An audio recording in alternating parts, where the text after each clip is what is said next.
Mais notícias dessa terça-feira, dia 11 de setembro, está começando agora e você acompanha comigo os destaques do dia.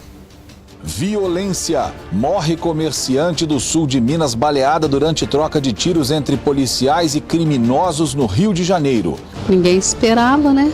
Foi tão repentino assim, né? Ninguém escolhe o destino, né? Ela foi passear, a gente está tudo, nossa, não tem nem palavra. Começou hoje em Três Pontas, no sul de Minas, a quinta feira de negócios Cocatrel Minasul. O evento traz as últimas novidades do mercado cafeeiro. Temos a grata surpresa de ter um ótimo volume de compra, um pouquinho acima da nossa expectativa, que no dia inicial seria por volta de 10 a 12 milhões, mas já atingimos esse valor, então estamos muito satisfeitos. E em Juiz de Fora, um feirão organizado pela Câmara Municipal ajuda pessoas com dívidas a limpar o nome. Descontos podem chegar a 80%. O objetivo desse feirão é facilitar a vida do consumidor de forma que ele possa tirar o seu nome do SPC ou do Serasa e também possa ter a sua renda familiar para que ele possa prover os meios de sua subsistência.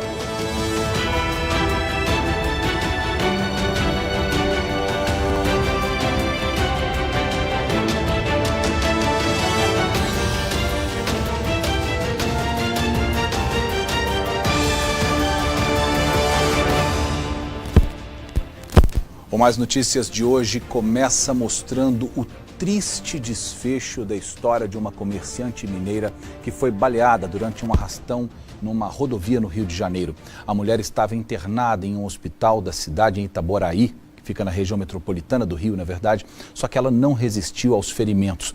A morte dela foi confirmada hoje de manhã. Isabel Cristina Cabral Costa, de 50 anos, estava internada desde o último domingo no Hospital Municipal Desembargador Leal Júnior, em Itaboraí, no Rio de Janeiro. Ela foi atingida por uma bala durante uma troca de tiros entre policiais e criminosos em um posto de combustíveis na BR-101.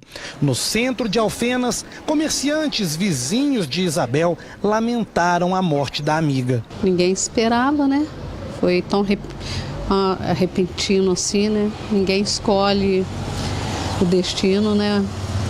Ela foi passear, a gente está tudo, nossa, não tem nem palavra. Há 3 anos ela era dona dessa lanchonete.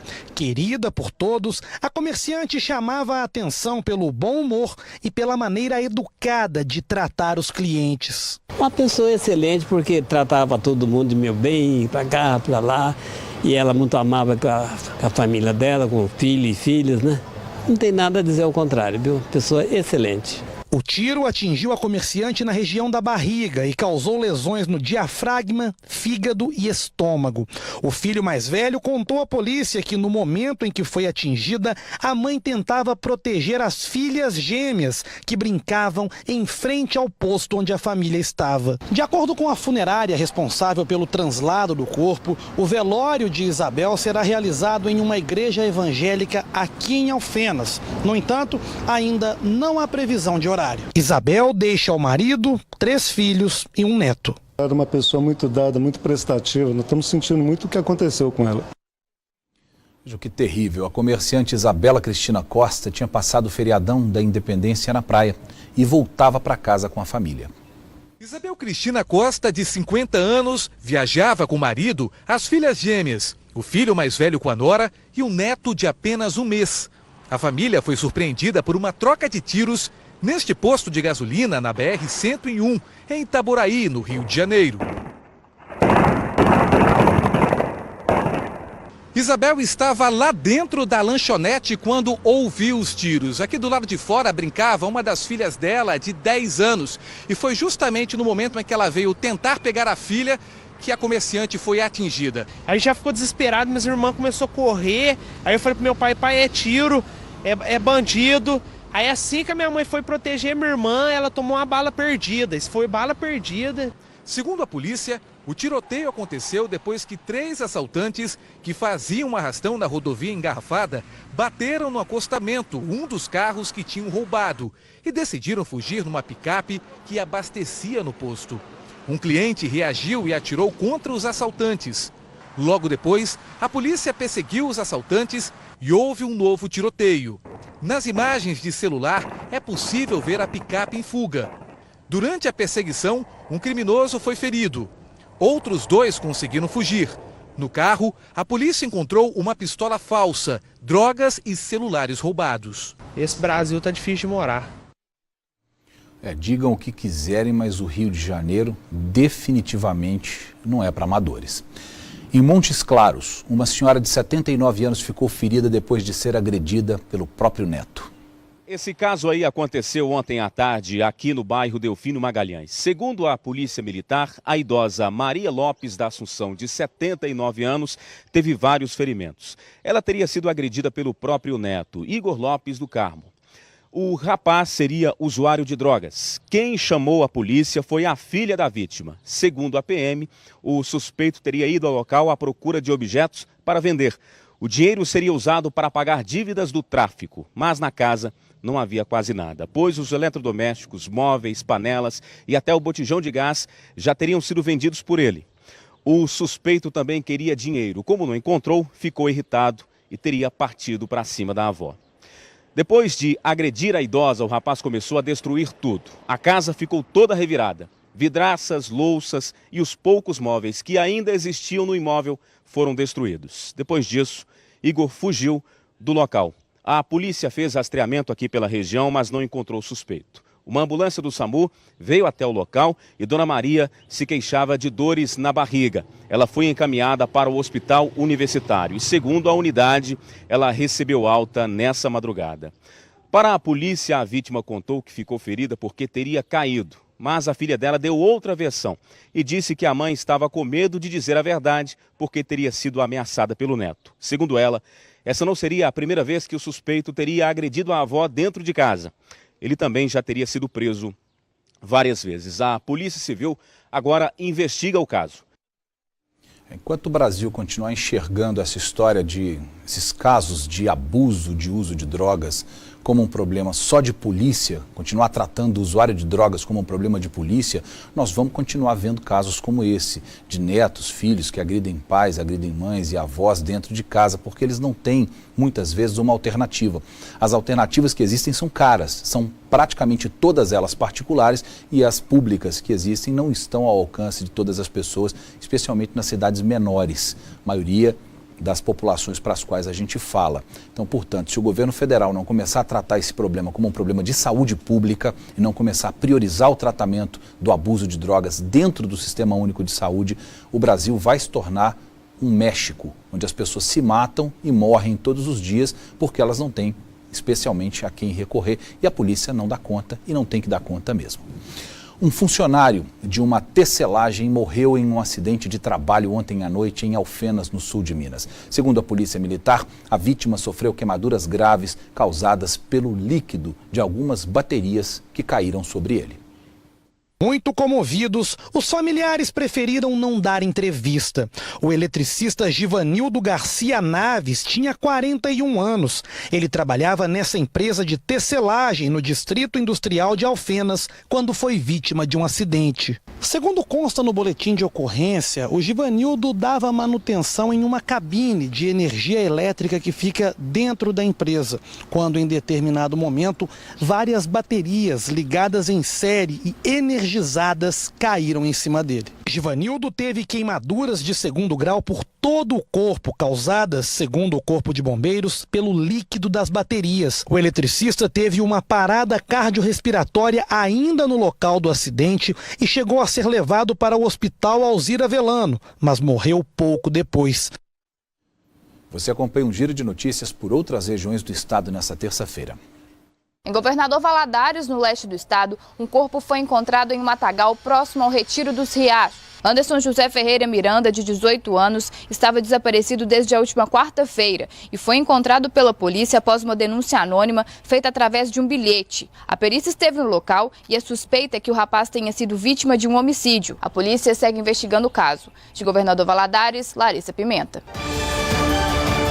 A Polícia Civil fez uma operação em Belo Horizonte para desarticular uma quadrilha que aplicava golpes envolvendo consórcios para a casa própria. Foram cumpridos 12 mandados de busca e apreensão e 9 mandados de prisão. Os investigadores apreenderam computadores, carros e uma moto no local onde funcionava a empresa, na região norte da capital. Segundo as investigações, os suspeitos anunciavam a venda de imóveis e pediam uma entrada, mas em pouco tempo as vítimas começavam a receber boletos de um consórcio. As investigações começaram em novembro de 2017. Até agora, 70 pessoas se identificaram à polícia, mas, segundo os investigadores, o número de vítimas pode ser maior. De Belo Horizonte, Camila Cambraia. Câmeras de segurança flagraram 2 criminosos tentando invadir uma empresa de esquadrias metálicas aqui em Uberlândia. Primeiro, eles tentam arrombar uma das portas com a força dos pés.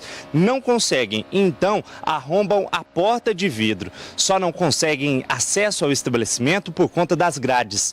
Eles fogem sem levar nada, mas essa já é a 6ª vez que o estabelecimento é alvo dos criminosos. De Uberlândia, Tarcis Duarte.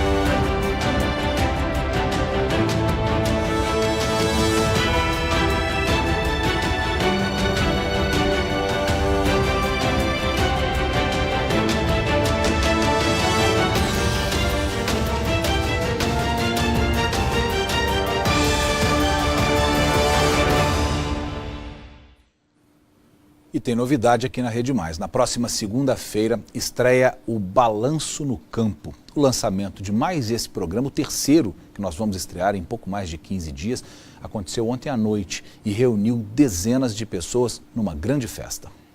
O evento reuniu empresários do ramo do agronegócio, parceiros e agências de publicidade. O Balanço no Campo começa a ser exibido pela Rede Mais Record TV a partir da próxima segunda-feira, às 7 da manhã. Esse último ano, a gente trabalhou bastante com o objetivo de produzir um programa bem voltado para a realidade do campo. Um programa que vai falar sobre tecnologia, sobre mecanismo, sobre colheitas, vai falar tudo do campo num palavreado bem simples para o produtor, seja ele grande ou seja pequeno. É mais do que falar só da questão do que acontece no campo com o produtor rural. A nossa intenção é ir além disso, é falar do que as universidades estão discutindo, que tipo de tecnologia está sendo desenvolvida. O que pode ajudar o homem do campo, o pequeno produtor, o médio produtor, até o grande produtor? O que pode ajudar a ele produzir melhor, lucrar mais, contribuir mais para a economia do país, entendeu? Não é só a gente falar da cultura especificamente, mas tudo que envolve a cultura, da agroindústria que segura o PIB do agronegócio, do PIB do agronegócio, da economia do agronegócio que segura a economia do país. O agronegócio é a mola que ainda propulsiona o que resta de economia desse país. A gente tem que valorizar isso. E a ideia de um programa diário sobre esse assunto, isso é importante frisar, falar mais alto, diário sobre esse assunto, é exatamente valorizar esse importante setor da economia do nosso país. Um programa voltado para o agronegócio que vai ser exibido de segunda a sexta-feira para mais de 250 cidades. O que mais nós temos carência hoje são de boas informações, não só aquilo que o produtor quer ouvir no momento, mas informações reais para que ele possa gerir o negócio dele com mais tranquilidade, sabendo o momento que ele deve vender, o que está acontecendo no mercado, para que isso possa tornar essa informação correta possa gerar lucro para ele. O programa vai deixar o homem do campo antenado com as novidades do agronegócio. O principal diferencial do Balanço no Campo hoje para o mercado é justamente isso, a abrangência. Muito difícil você ter uma única emissora com uma cobertura tão grande igual a Rede Mais tem. E a gente pensou foi exatamente nisso, porque a gente entende, por exemplo, a Zona da Mata é um lugar que a gente tem uma força no mercado de laticínios muito forte. Aqui a gente tem o café no sul de Minas, fruticultura pesadíssima no norte de Minas, então assim, a gente consegue falar realmente do campo. Não é um programa focado em um produto só. A gente consegue falar muito e muito bem de todas as regiões que a gente contempla nessas 251 cidades da Rede Mais. O formato diário agradou o mercado publicitário. A nossa região aqui, ela é basicamente mantida aí pela agricultura, pelas cooperativas do agronegócio. Então eu vejo um projeto como um projeto dessa magnitude, um programa com essa característica e com uma grande coragem da Rede Mais, um programa diário, capaz de trazer essas informações em tempo real, trazer informações de altíssima qualidade, que para nós, enquanto agência, enquanto gestores das verbas publicitárias dos nossos clientes, é muito importante, é uma grande oportunidade para a gente gerar mais negócio para esse segmento que é tão importante no sul de Minas. Precisa de ter algo que fale diretamente com aquilo que movimenta a nossa economia regional há décadas, O Brasil é expoente mundial em produção agrícola e merece esse carinho com o produtor, com certeza. Antes mesmo de estrear, o Balanço no Campo já conquistou parceiros, entre eles a Cocatrel. A gente tem muita fé que esse programa leve a comunicação da Cocatrel em lugares que a gente nunca conseguiu penetrar, certo? Então é um programa de muita diversidade no agronegócio, então a gente está bem confiante. E também de futuros parceiros que enxergam no programa uma possibilidade de expandir os negócios. Um grande passo para o agronegócio dentro de Minas Gerais e para a nossa região principalmente. O Grupo Fondelight tem 2 produtos que se adequam à estrutura do agronegócio, que é o rastreador veicular para maquinários agrícolas, tanto linha amarela quanto linha verde, e a internet via satélite, que é um produto premium que nós temos aí para o produtor rural. O programa será apresentado pelo jornalista Sérgio Monteiro. O objetivo é levar para quem está nos assistindo, levar para o homem do campo, para o pequeno, grande produtor rural, como nós dissemos na apresentação, essa boa informação, essa informação de qualidade. E por já estar no projeto, nesse desenvolvimento há muito tempo, como disse muito bem também o nosso diretor, colocando a bota lá na terra, lá na lama, lá no barro, junto com o produtor rural, tem a responsabilidade, mas tem assim um prazer, uma alegria muito grande de estar falando com essa gente muito boa, aliás, do meio rural. Então acho que fica equilibrado e vai ser um trabalho bem gratificante. Então, só lembrando, o Balanço no Campo começa dia 17. Ele vai ao ar de segunda a sexta-feira, às 7 horas da manhã, na tela da Rede Mais, Record TV. Vai assistir cotação, informação, previsão do tempo, pesquisas desenvolvidas para a área do agronegócio, para a agricultura em geral, para a pecuária, para a cafeicultura. Vai ter informação de qualidade dentro do agronegócio, da agricultura, do mercado de café, do mercado de milho, o morango, lá o norte do estado, a dificuldade que eles passam com a seca, por exemplo. Vai ter informação de qualidade, isso é importante. E para nós é importante que você que está em casa nos assistindo, que faz parte desse meio, você que não faz também, mas tem curiosidade de saber alguma coisa que acontece no meio rural, no meio do agronegócio, que você fale conosco, que você converse conosco. Nós temos o WhatsApp da Rede Mais, que está aí na sua tela agora, você pode mandar mensagem, mandar sugestão de pauta, também pelo Facebook, Rede Mais HD, e também no nosso site, redemais.tv.br, tem um espacinho lá do Fale Conosco, vai ser muito bem-vinda a sua sugestão, a sua participação e a sua opinião, não só sobre esse programa, mas sobre toda a grade da Rede Mais.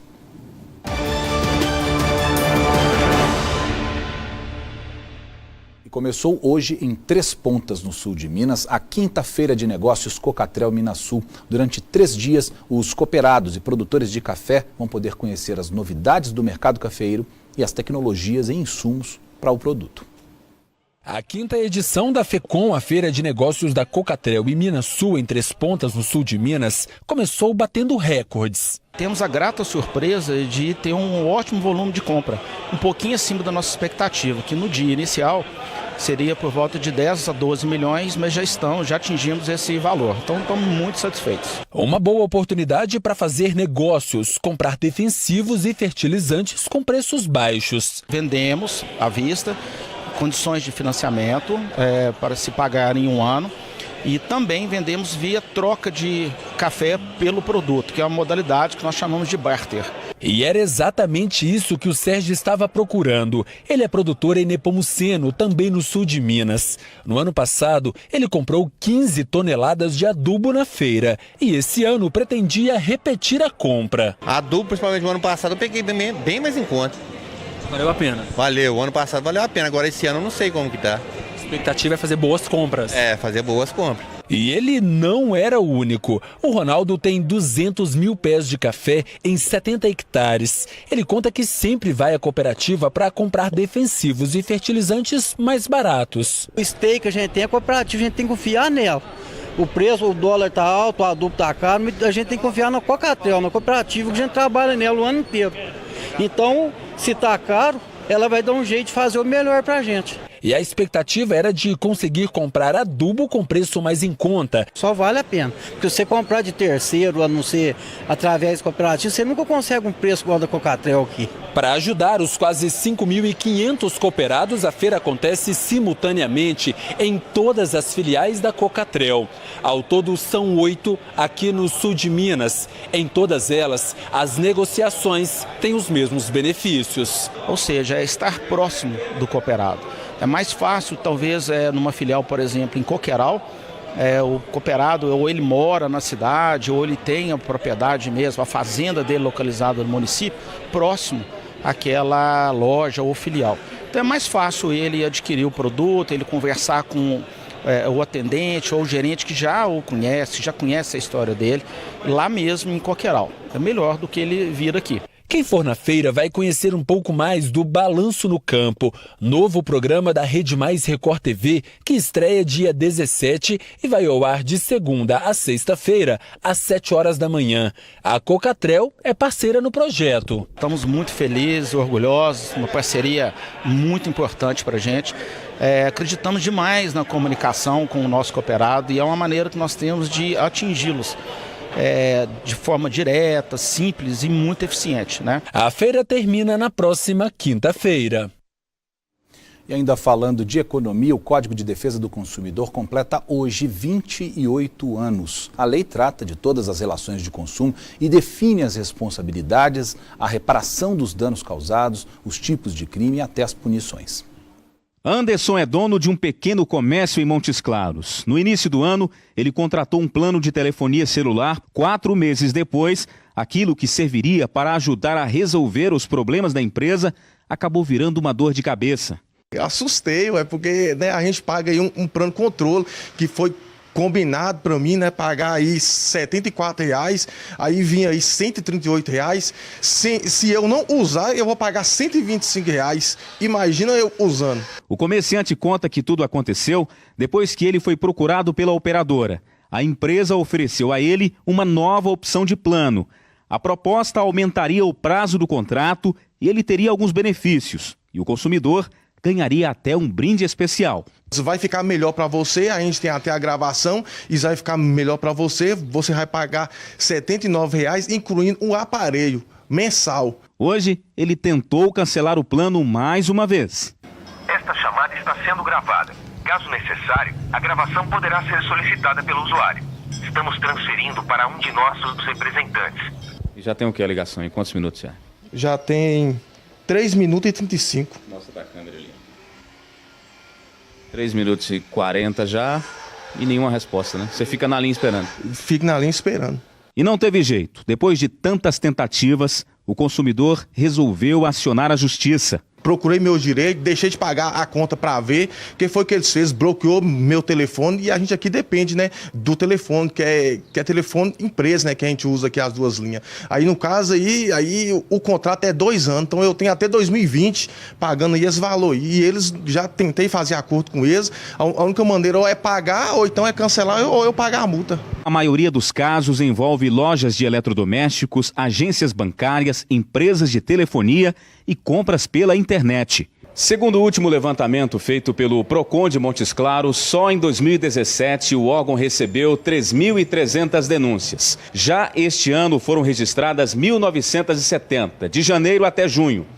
Isso representa um aumento de 45% nas reclamações. Hoje, o Código de Defesa do Consumidor completa 28 anos.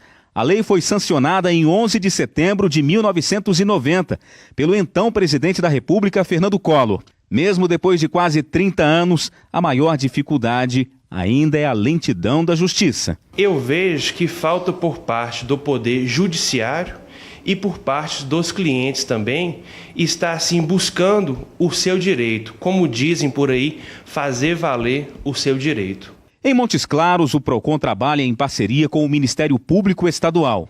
A data é importante e deve ser lembrada. Mesmo que seja uma lei antiga, ela conseguiu ao longo dos anos estar aí caminhando, né, dentro do que evoluiu o mercado de consumo. É claro que precisamos de melhorá-la, de colocar outros dispositivos, mas o que temos hoje já trouxe grandes avanços nesse quesito proteção ao consumidor.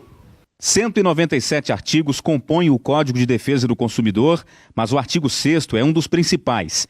Ele serve como base dos direitos fundamentais do consumidor brasileiro para facilitar os processos na justiça. As pessoas às vezes ficam desmotivadas. Às vezes elas ficam desmotivadas pelo valor relacionado ao problema que elas estão tendo, né? E a gente fala que direito não tem esse valor econômico, tem um valor jurídico. Então, independente qual seja o valor do problema relacionado ao produto ou serviço, a gente peça que esse consumidor venha, faça a denúncia que nós vamos dar a tratativa correta. Essa ação penal, ela é para quando é o cliente, quando ele for enganado, quando ele tiver seu direito infringido, quando ele ter uma promessa e essa promessa não for cumprida por parte da empresa. O Código de Defesa do Consumidor trouxe um ordenamento jurídico, normatizou algumas questões referentes à relação entre os consumidores e as empresas que prestam serviços, empresas do comércio, e é um passo, sem dúvida nenhuma, importantíssimo para que as pessoas façam garantir os seus próprios direitos.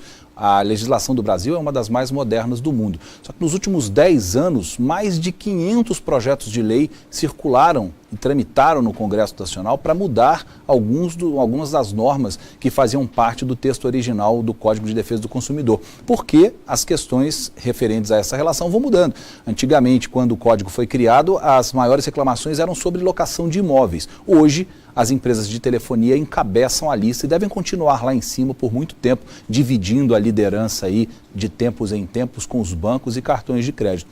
O que o governo precisa criar são mecanismos para que as pessoas não sejam lesadas.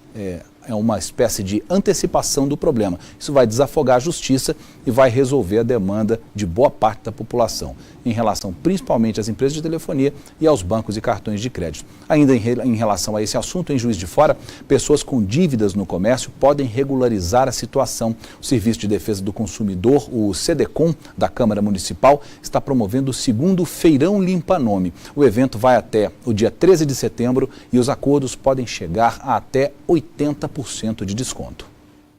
Luiz Cláudio aproveitou o Feirão Limpa Nome para esclarecer dúvidas sobre uma cobrança de R$ 1.700 de uma dívida que ele afirma não ter feito. Apareceu uma cobrança para mim no meu nome, no tal de JB Cred, e meu nome foi parar no tal de SCPC, lá em São Paulo. E eu desconheço, eu nunca fiz empréstimo, eu não tenho cartão, eu não mexo com cartão e não fiz empréstimo nenhum e jogaram meu nome no SPC e Serasa. Luiz foi ao SEDECOM, Serviço de Defesa do Consumidor da Câmara Municipal, em busca de orientações. Já rodei em tudo quanto é lugar. SPC não sabe, Serasa não sabe, já fui no Procon, o Procon mandou eu ir lá para Pequenas Causas. Aí eu vi a reportagem, peguei e vim para aqui para ver se resolve aqui. O cuidador de idosos alega ter sido prejudicado pela inscrição do nome dele em um serviço de proteção ao crédito. Eu fui fazer uma compra, fui fazer uns outros negócios e não consegui fazer nada por esse negócio. Atrapalha a gente todo. Se eu devesse, estava certo, mas eu não devo. Rosa acumulou uma dívida de R$ 7.000 com cartões de crédito. Ela explica que emprestou o nome para o companheiro e ele não conseguiu pagar o que devia. Ele pagava as contas direitinho, mas aconteceu esse negócio, foi mandado embora, então não teve como ele pagar. sabe? Aí a dívida foi subindo, e estou nessa daí até hoje. Elizabeth acompanhou a sogra e as duas receberam orientações de como Rosa pode negociar a dívida. A gente ficou super satisfeita com o atendimento aqui deles. Valeu a pena. Até a próxima quinta-feira, os funcionários do SEDECOM atendem todo tipo de consumidor que tem o nome inscrito nos serviços de proteção ao crédito. O objetivo do evento é agilizar a negociação e o pagamento da dívida.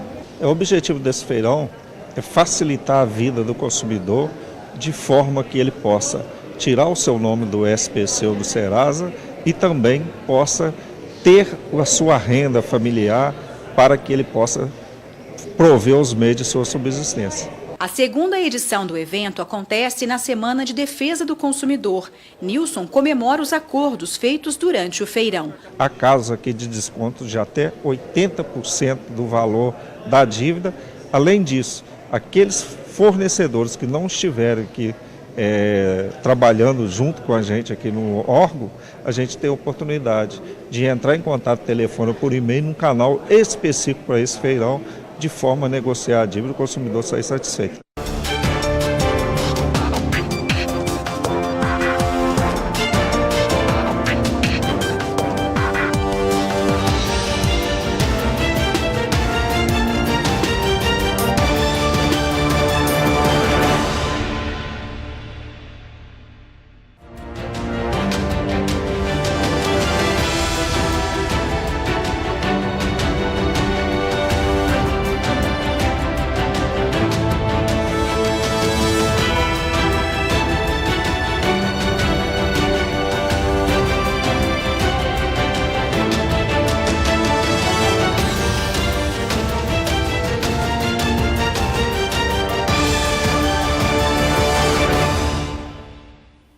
O agressor do candidato à presidência da República, Jair Bolsonaro, continua detido em um presídio federal em Campo Grande, no Mato Grosso do Sul.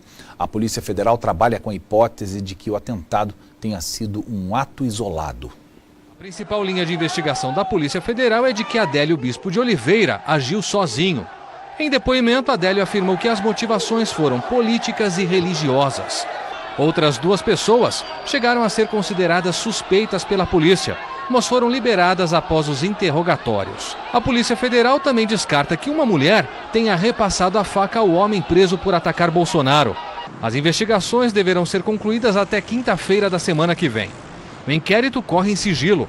Em nota, a Polícia Federal informou que está colhendo depoimentos, analisando dados financeiros, imagens, mídias, computadores, telefones e documentos apreendidos. Dois filhos de Jair Bolsonaro vieram à sede da Polícia Federal aqui em Brasília para conversar com o diretor-geral Rogério Galouro.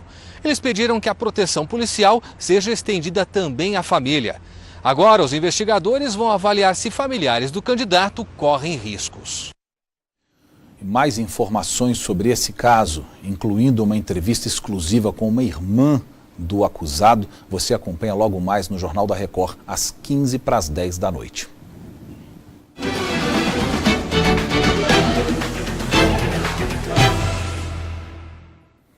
Você acompanha agora a agenda de amanhã dos candidatos ao governo de Minas.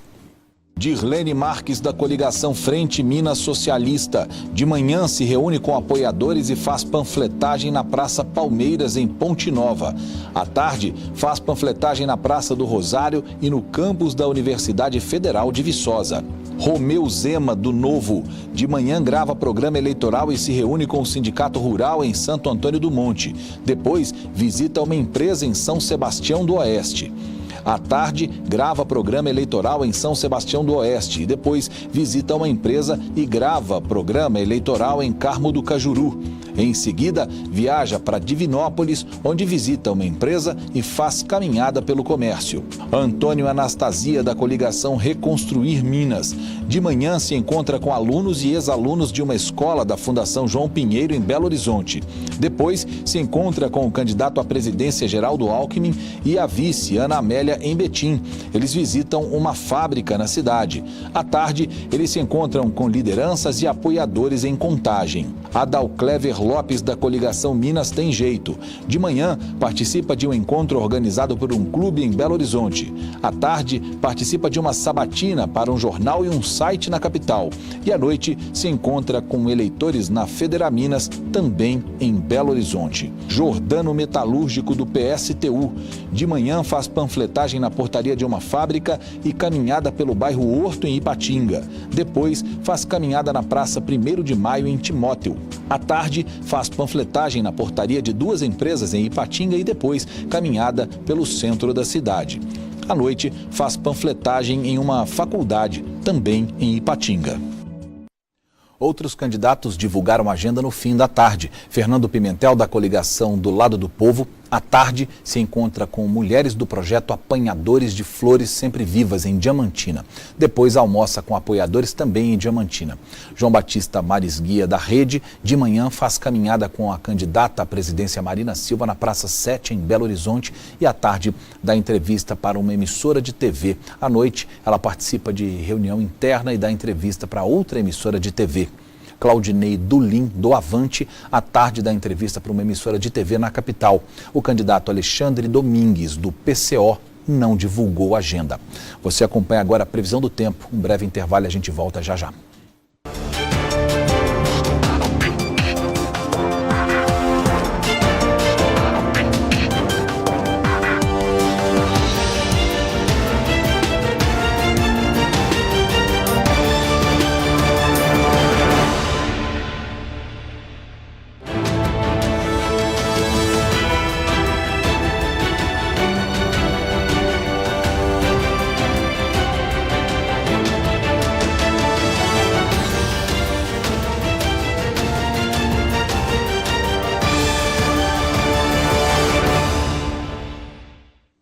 ...150 cidades mineiras decretaram estado de emergência por causa da estiagem. Isso é quase 18% dos 853 municípios do estado.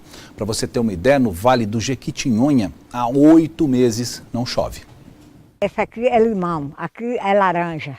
Aos 93 anos, Dona Almerita não para um minuto sequer e está sempre entre as plantações que sobraram no terreiro. A aposentada vive no Vale do Jequitinhonha há 70 anos. Já passou por muitos períodos de estiagem, mas desta vez ela garante que a seca está castigando mais. É triste. E essa falta de água e pasto, né? Em algumas cidades do Vale do Jequitinhonha não cai uma gota d'água há 8 meses. E o sol forte tem sido o companheiro diário do sertanejo. A paisagem cinzenta, sem vida, demonstra que a estiagem está prolongada demais em 2018. 150 prefeituras de Minas Gerais já decretaram situação de emergência esse ano por conta da estiagem. 30 delas estão aqui no Vale de Jequitinhonha. E aí quem mora na zona rural fica dependendo da ajuda que vem das cidades. Muitos proprietários já perderam animais por conta da fome e da sede. É o caso dessa fazenda onde nós estamos. Muitas vacas estão nessa condição aqui. Se deitam, não conseguem mais se levantar porque não têm forças. E aí o proprietário rural precisa cortar dessa planta aqui a palma para jogar para os animais. Mesmo assim, muitos deles não têm mais força nem para se alimentar. Os bebedouros construídos no pasto estão secos. Açudes também estão sem água. A terra rachou por causa do calor. Dona Esther perdeu 12 cabeças de gado esse ano. Não tem ideia de ficar na minha meta tanto prejuízo, eu deixo para lá, não quero nem pensar nisso. Seu Zezito, para não ver o gado morrendo de fome e sede, está usando cana para tratar de algumas vacas no coxo. Uma criação dessa aqui, ó, se você não comprar ração, ela não aguenta, que não tem pasto. É ruim, né? Porque a gente tem os bichos para morrer de fome, né?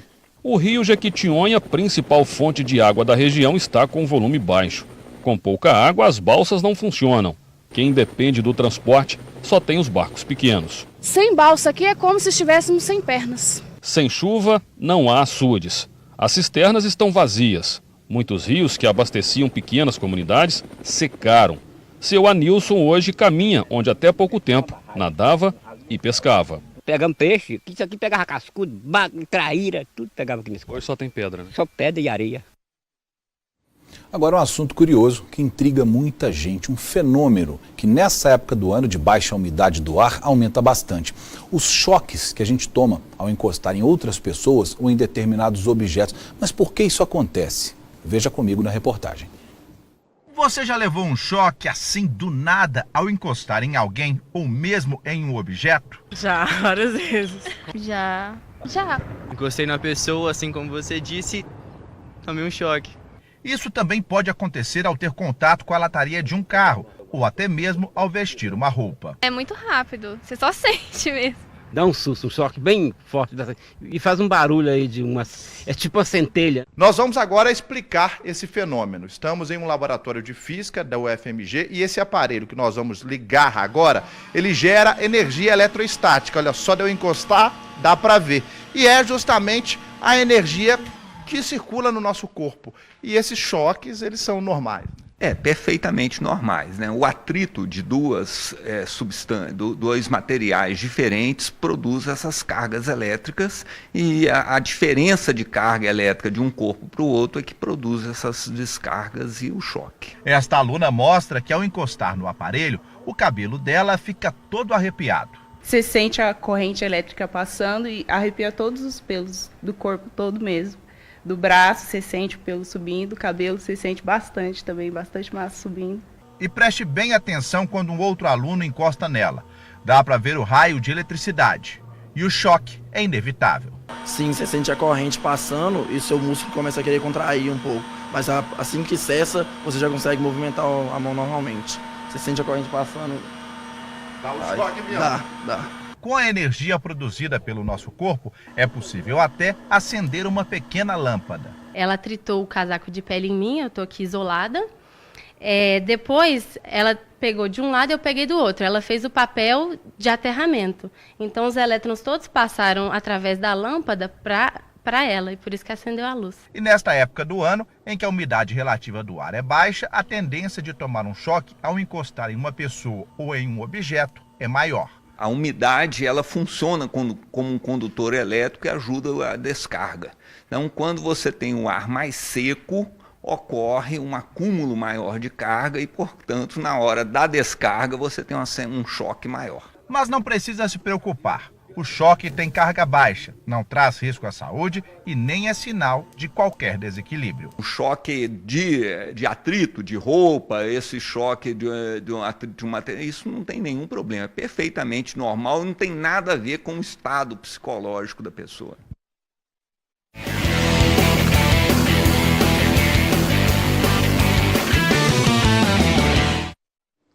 Ontem, um jogo encerrou a 24ª rodada do Campeonato Brasileiro. O Atlético Mineiro venceu o Xará Paranaense de virada e subiu na tabela. Mesmo jogando fora de casa, o Atlético Paranaense abriu o placar logo no início do jogo. Rafael Veiga cobrou escanteio e Maidana cabeceou contra o próprio gol. Furacão 1-0.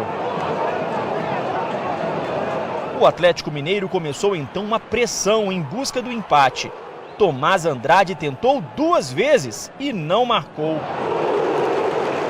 Na terceira tentativa, colocou a bola na cabeça de Leonardo Silva. Tudo igual, 1-1.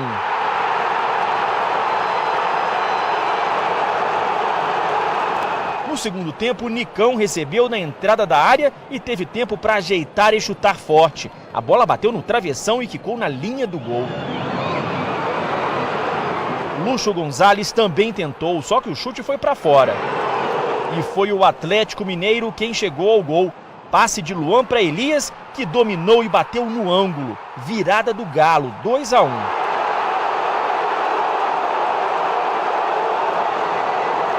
Depois do escanteio, a bola sobrou para Pablo, que mandou um chutaço na trave. Nesse lance, Casares puxou o contra-ataque e tocou para Ricardo Oliveira, que errou na primeira, mas ficou com o rebote e quase entrou com bola e tudo. Atlético Mineiro 3-1.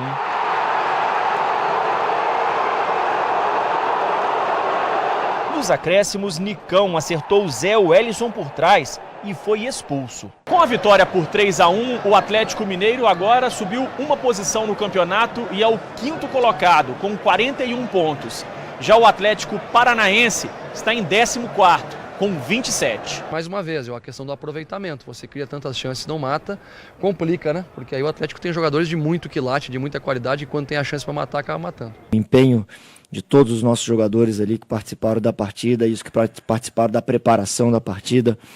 A gente sabe que foi um jogo dificílimo e que na força do grupo a gente conseguiu vencer. E hoje a Seleção Brasileira de Futebol entra em campo no segundo amistoso pós-mundial da Rússia. O confronto vai ser contra El Salvador. Isso vai acontecer em Washington, nos Estados Unidos, será às 9h30 da noite.